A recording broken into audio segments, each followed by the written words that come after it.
এটা একটা double door fridge. এই ফ্রিজের ওপরের পোর্শনটা আমি নর্মাল করে নিয়েছি, নিচের পোর্শনটাও নর্মাল। নিচে আমি বিভিন্ন মাসের জিনিস, ডাল, মশলাপাতি সব রেখে দিই। নিচটা তোমাদের সঙ্গে অন্য আর একদিন শেয়ার করব। ওপরের ছোট্ট এই যে ডিপ ফ্রিজটাকে এটা নর্মাল করে নিয়ে এখানে না আমি গোপুসোনার সব জিনিসপত্র রেখে দিই।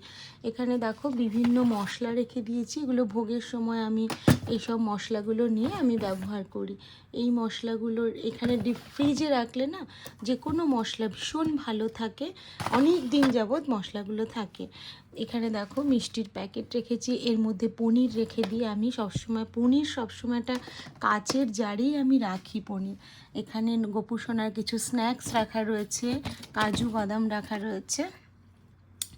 আর নিচের পোর্শনেও দেখো বিভিন্ন ধরনের স্ন্যাক্স আমি রেখে দিই, এক এক সময় এক একটা ওকে আমি দিই।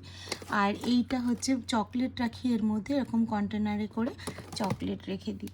আর দেখো নিমকি রয়েছে, পাঁপড় রয়েছে।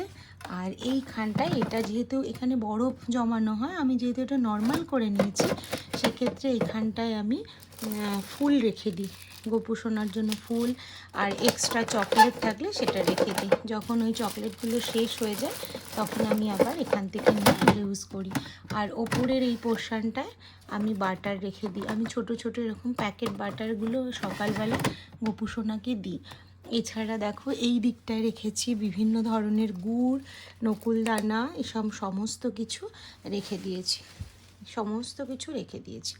এগুলো আমার গোপুসোনার, এই টোটাল এই ফ্রিজটাই গোপুসোনার সমস্ত জিনিস রাখা হয় গোপুসোনার এইটার মধ্যে।